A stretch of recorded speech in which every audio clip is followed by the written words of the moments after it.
જય શ્રી રામ. આજે એક ઇમ્પોર્ટન્ટ માહિતી આપ સૌની સમક્ષ લાવ્યો છું કે તમે તમારી મદદથી blood cancer, thalassaemia, sickle cell જેવી બીમારીના પેશન્ટને તમે ભગવાન બની અને જીવનદાન આપી શકો છો. મિત્રો, તમને વિશ્વાસ નહીં કે વિજ્ઞાને એવી શોધ કરેલી છે કે જેના કારણે તમે આ બ્લડ કેન્સર જેવી બીમારી, થેલેસેમિયા જેવી બીમારીનો ઈલાજ કરી શકો છો.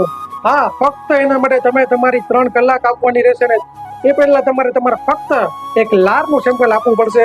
જેના કારણે મિત્રો બ્લડ કેન્સર, આપને ખ્યાલ હશે કે બ્લડ કેન્સર જે બીમારી છે તેના લોકો, તેના પરિવારના લોકો કેટલા દુઃખી જતા છે. થેલેસેમિયાના જે બીમારી છે તેના પરિવારના લોકોને તે જે લોકો છે તે કેટલા દુઃખી જાય છે. તે બીમારી તમારા એક કારણે જીવનદાતા તમે તેના બની શકો છો.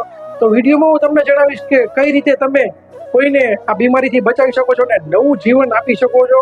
તો વિડીયોમાં બનેલા રહેજો લાસ્ટ સુધી, તમને પૂરેપૂરી માહિતી વિડીયોમાં મળશે. તો જો વિડીયોમાં આવે છે તો ચેનલને સબસ્ક્રાઇબ કરજો, ચેનલને શેર કરજો, વિડીયોને શેર કરજો.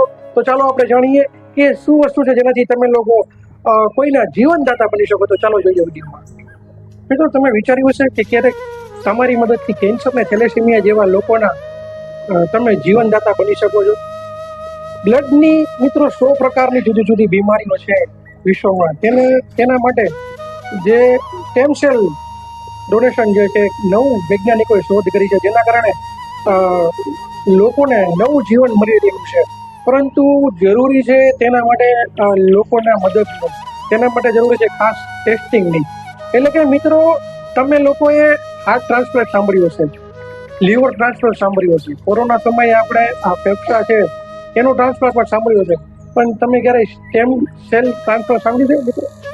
તો પહેલા તો તમને હું જણાવી દઉં કે સ્ટેમ સેલ એટલે શું. મિત્રો, સ્ટેમ સેલ એટલે કે આપણા શરીરની અંદર જે લોહી બનાવે છે, જે હાડકાની સાથે જે રહેલું જે માવો, જે આપણે એક જાતનો કહીએ કે માવો, કે જે બ્લડ આપણા શરીરમાં બનાવે છે, જે બ્લડ કેન્સર, થેલેસેમિયા કે સિકલ સેલ જેવા અન્ય બીમારી જે છે, એનિમિયા જેવા, તેમાં તે બ્લડ બનાવતું નથી. એટલે કે આપણા શરીરની અંદર રહેલા જે સ્ટેમ સેલ છે એ લઈ અને એવા પેશન્ટને જે ચડાવવામાં આવે છે જેથી કરીને શરીર બ્લડ બનાવે છે. મિત્રો, સ્ટેમ સેલ ડોનેશન એ આજ વિશ્વની ખૂબ મોટી ડિમાન્ડ છે. કેમ કે મિત્રો, આપણે જોવા જઈએ તો ફક્ત ભારતમાં જ હાલના સમયમાં 10,000થી પણ વધારે, તેના કરતાં પણ વધુ હશે બ્લડ કેન્સરના દર્દીઓ રહેલા છે.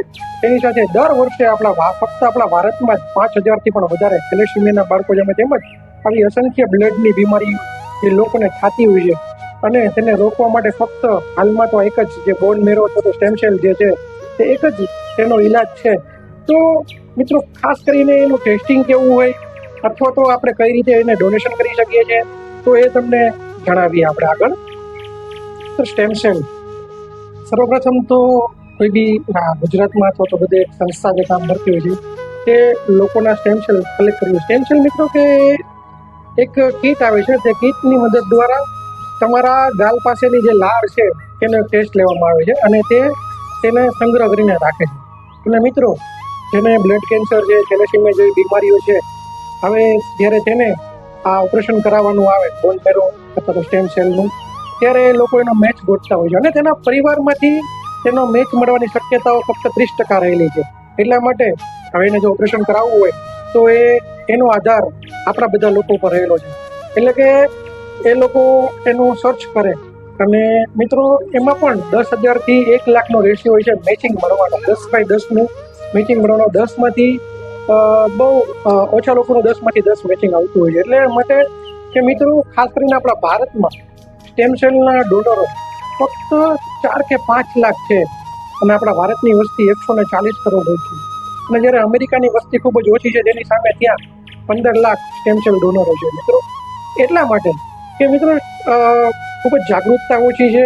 હવે પ્રક્રિયાની ખબર નથી કે કઈ રીતે સ્ટેમ સેલ ડોનેશન થાય છે.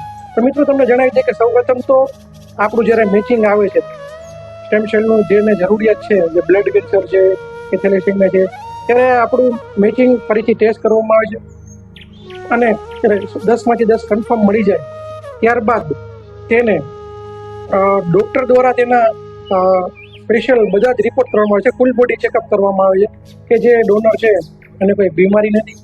ફૂલ બોડી ચેકઅપ થઈ જાય ત્યારબાદ આપ મિત્રો 2 રીતે તમે ડોનેશન કરી શકો છો. પહેલી રીત છે બ્લડ પંપ દ્વારા, એટલે કે તમારું બ્લડ જે છે એ જેમ આપણે નોર્મલી બ્લડ ડોનેશન કરીએ એ રીતે બ્લડ આપણું લેવામાં આવે, તેને એક મશીનમાં મૂકવામાં આવે અને તે મશીન જે જરૂરી રક્તકણ છે તે રક્તકણને ખેંચી લે અને ત્યારબાદ જે બીજું બ્લડ છે તે ફરી પાછું આપણા શરીરમાં ચડાવી દે. મિત્રો, આ પ્રોસેસ પહેલા ડેઈલીનું એટલે 5 દિવસ માટે 5 ઇન્જેક્શન મારવામાં આવે છે કે જે ઇન્જેક્શન આપણા શરીરની અંદર જે છે રક્તની કોશિકાઓ એને જાગૃત કરે છે, એટલે કે વધુ પ્રમાણમાં એ બને, જેથી કરીને જ્યારે આપણે તેનું ડોનેશન કરીએ તો વધુ પ્રમાણમાં અને સરળતાથી મળી જાય. મિત્રો, આ પ્રોસેસ ફક્ત 4 કલાકની છે. એના 4 કલાકની પ્રોસેસમાંથી તમારા શરીરમાંથી ફક્ત 300 ml જે છે એ સ્ટેમ સેલ લેવામાં આવે છે. મિત્રો, આપણા શરીરમાં એક હાર્ટ હોય છે, એક દિલ હોય છે, 2 કિડની હોય છે, એક લીવર હોય છે અને જે સ્ટેમ સેલ છે એ 5 કરોડ હોય છે. વિચારો તમે, 5 કરોડ સ્ટેમ સેલમાંથી ફક્ત આપણા શરીરમાંથી 3 લાખ જ સ્ટેમ સેલ લે છે. એટલા માટે આપણને એમાંથી કંઈ ફરક પડતો નથી, કેમ કે 5 કરોડમાંથી 3 લાખ એ કોઈ મોટી વસ્તુ નથી અને ઝડપથી તે બની જાય છે. એટલે કે 4 કલાકની પ્રોસેસ બાદ આપ છૂટા થઈ શકો છો અને એ પ્રોસેસ દ્વારા આપ કોઈને જીવનદાતા બની શકો છો.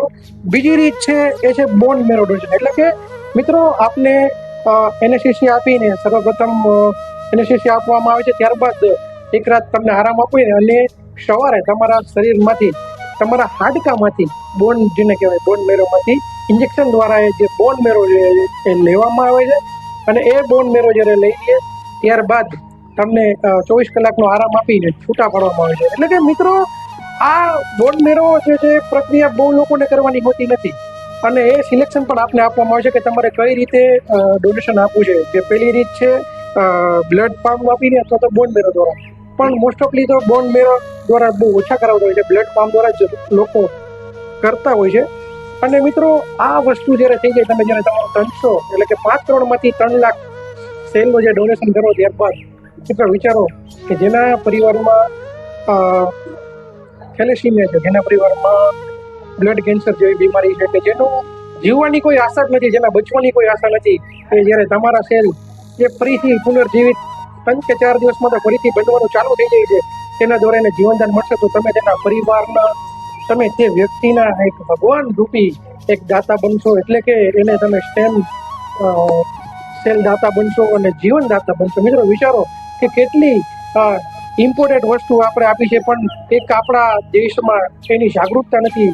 તેના તો ખાસ એ જરૂરી છે કે વધુમાં વધુ લોકો અત્યારે બ્લડ કેમ્પ કરો, કોઈ બી આયોજન કરતા હોય તો એમાં કોઈ ટેસ્ટ માટે કોઈ અઘરી વસ્તુ છે ને, ફક્ત તમારી જીભની ગાલની નાકનું સેમ્પલ લેવામાં આવે છે, કોઈ ઇન્જેક્શન મારવામાં આવતું, કોઈ પણ સર્જરી કરવામાં આવતી નથી, તો પણ આપને કોઈના જીવનદાતા બની શકો. તો આટલી સરળ વસ્તુ આપણે ફક્ત કરવાની છે. તો મિત્રો, ખાસ આપણા ગામડામાં, આપણા શહેરમાં, આપણી સ્કૂલમાં જે 18 થી 50 વર્ષના સક્ષમ વ્યક્તિ છે, દરેક લોકો સ્ટેમ સેલ ડોનર બની શકે છે અને કોઈના જીવનદાતા બની શકે છે.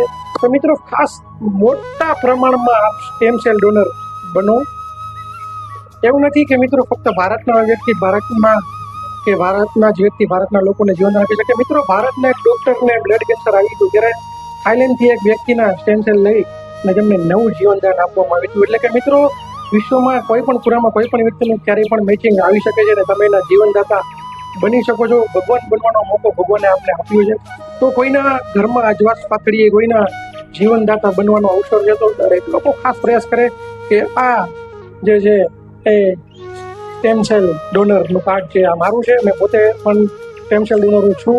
તો આપ પણ આપના સિટી ગામડામાં આ કેમ્પ કરી અને ખાસ કરીને હું મિત્રો વિડીયોમાં તમને નીચે ડિસ્ક્રિપ્શનમાં કોન્ટેક્ટ નંબર ને બધું લખીશ કે આપ સ્ટેમ સેલ ડોનેશનનો કાર્યક્રમ રાખવો તો ક્યાં રાખી શકો, કઈ રીતે રાખી શકો. ખાતરી કરી અને એક જે છે તે લોકો ખાસ કરીને આપણા ગુજરાતમાં આના કેમ્પ કરતા હોય છે, નિઃશુલ્કમાં કરતા હોય છે, તો ખાસ વધુમાં વધુ લોકો આ કરાવે અને જીવનદાતા બને તેવી અપેક્ષા રાખું છું. તો મિત્રો, મળીશું આવા નવા વિડીયોમાં. તો ચેનલમાં કમેન્ટ કરજો વિડીયો તમને કેવો લાગ્યો અને આ ઇન્ફોર્મેટિવ વિડીયો છે આ બધા લોકો સુધી પહોંચાડજો જેથી કોઈનું જીવન બચી શકે. તો મળીશું આવતા વિડીયોમાં, ત્યાં સુધી આપ સર્વેને જય શ્રી રામ.